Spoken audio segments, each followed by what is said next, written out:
Selamat datang di channel Belajar Bahasa Bali, tempat belajar bahasa dan aksara Bali. Pada video ini, saya akan mencoba membahas foto atau gambar yang sempat viral beberapa hari yang lalu terkait dengan penulisan alun-alun Gianyar yang di atasnya terdapat aksara Balinya.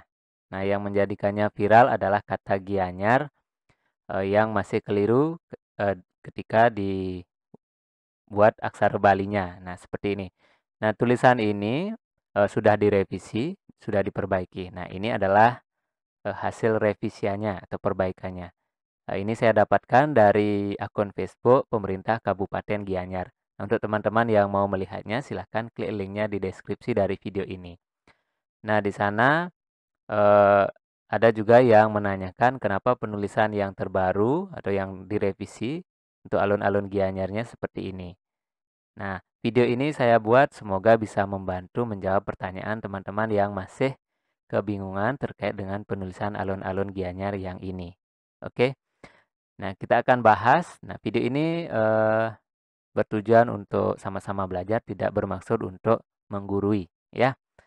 Oke, nah ada 3 pertanyaan yang paling banyak ditanyakan terkait dengan penulisan alun-alun Gianyar yang sudah direvisi ini.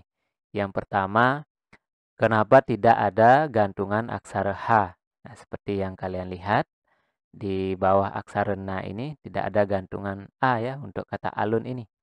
Kemudian pertanyaan yang kedua, nah, kenapa adeg-adegnya di tengah? Nah, kemudian yang ketiga, penulisan Gianyar aksara Balinya, kenapa menggunakan nanye? Nah, itu pertanyaan yang paling banyak ditanyakan. Oke, kita akan bahas satu persatu ya.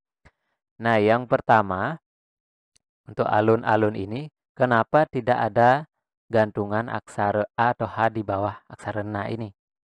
Oke, saya akan ulang buatnya.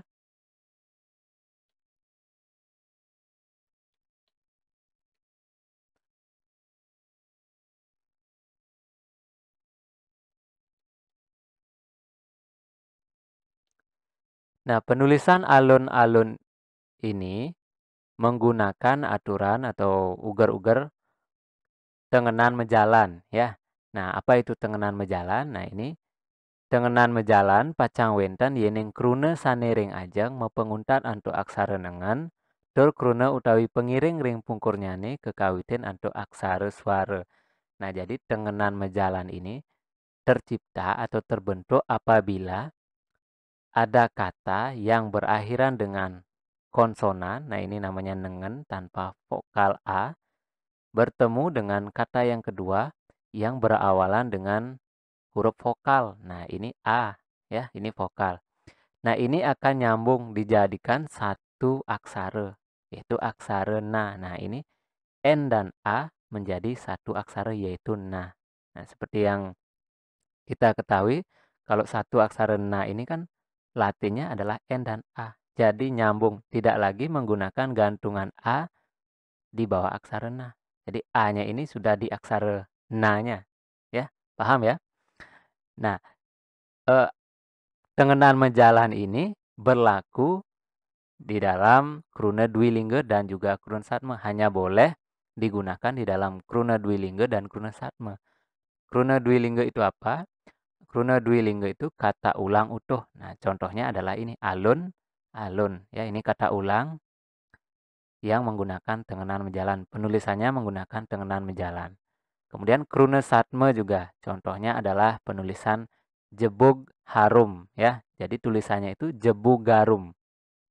Kata jebug, nah berakhiran eh, G. Nah, di sini. Kemudian arum. Nah, kruna satma itu kata majemuk dua kata yang mempunyai arti satu. Ya. Nah, di sini jebug harum tulisannya nanti kata jebug.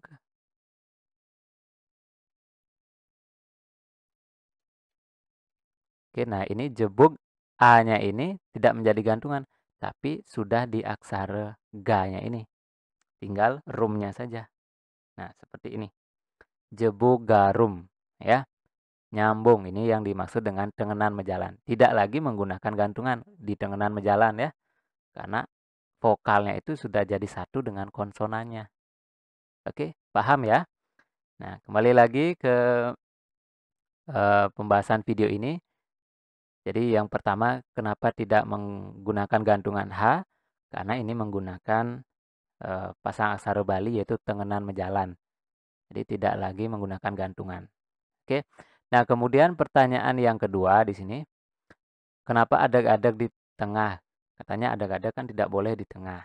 Nah, adag-adag itu boleh di tengah.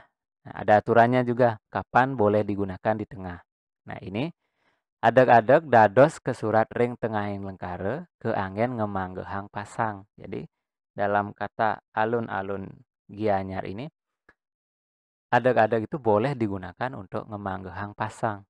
Nah, ngemanggehang itu artinya mempertegas eh, tulisan agar tidak keliru ketika dibacanya. Nah, saya akan buat kalau tanpa adag-adag ya.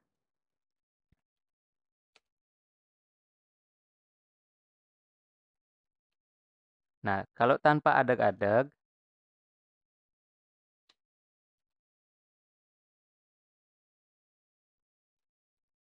tulisannya akan seperti ini. Nah, agak kesulitan untuk dibaca alun-alunnya. Jadi boleh digunakan adag-adag ini di tengah untuk memudahkan agar orang tidak keliru membacanya. Oke, paham ya? Jadi di sini sebelum kata Gianyar digunakanlah adag-adag. Oke, nah seperti yang di atas ini. Alun-alun, nah Gianyar. Nah, jadi mudah orang untuk membacanya. Oke, nah itu kenapa adag-adag boleh di tengah ya? Boleh, adag-adag boleh di tengah asal sesuai dengan ugar-ugar atau aturan. Nah, di sini fungsinya adag-adag ini untuk mempertegas atau memperjelas tulisannya agar mudah dipahami atau dibaca. Oke. Nah, yang kedua sudah bisa dijawab. Nanti selebihnya akan dibahas di video berikutnya yaitu masih di penganggit tengenan ya. Silakan ikuti terus. Nah, kemudian pertanyaan yang ketiga. Ini juga banyak yang ditanyakan. Kenapa tulisan Gianyarnya menggunakan nanye, tidak menulis seperti latinnya yaitu Gi anyar ya. Kenapa tidak menulisnya seperti ini? Kenapa yang ditulis itu Gianyar? Nah, di dalam penulisan aksara Bali itu, kalau menulis aksara Bali ditulis berdasarkan pengucapannya atau bunyinya. Nah, ini kan dibacanya itu Gianyar, Gianyar, tidak Gianyar, apalagi Gihanyar ya, dibacanya Gianyar. Nah, di dalam aksara Bali itu ada yang namanya istilah pengangge arde suara. Nah, arde suara itu gantungan sane mangge dados vokal lan mesuara luluh. Jadi, untuk IA nih, bunyi IA itu akan berubah menjadi nanie. Nah, seperti di kata Gianyar. IA-nya ini menjadi nanie Gianyar. Menjadi Gianyar ya. Tidak Gianyar. Ingat tulisannya berdasarkan pengucapannya. Nah, nulis bunyi ya. Itu. Gianyar. Jadi menggunakan nanye.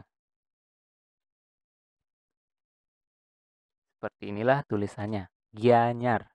IA-nya ini menjadi nanye. Oke. Semoga bisa dipahami ya. Oke, nah untuk video kali ini tentang bahasan terkait penulisan alun-alun Gianyar. Sekian dulu. Jika ada yang belum pahami atau masih bingung, bisa sampaikan di kolom komentar ya. Apabila saya ada salah kata atau pengucapan, mohon dimaafkan ya. Nah, jangan lupa untuk subscribe channel ini biar saya semangat dalam memberikan konten atau video terbaru lainnya terkait dengan belajar bahasa dan aksara Bali. Nah, jika kalian ada pertanyaan atau mau membahas apa, silakan sampaikan di akun Instagram dari channel ini di bahasa_Bali atau di Facebook ya, belajar bahasa Bali. Oke, jangan lupa subscribe-nya ya. Oke, sekian dulu. Sampai jumpa dan terima kasih.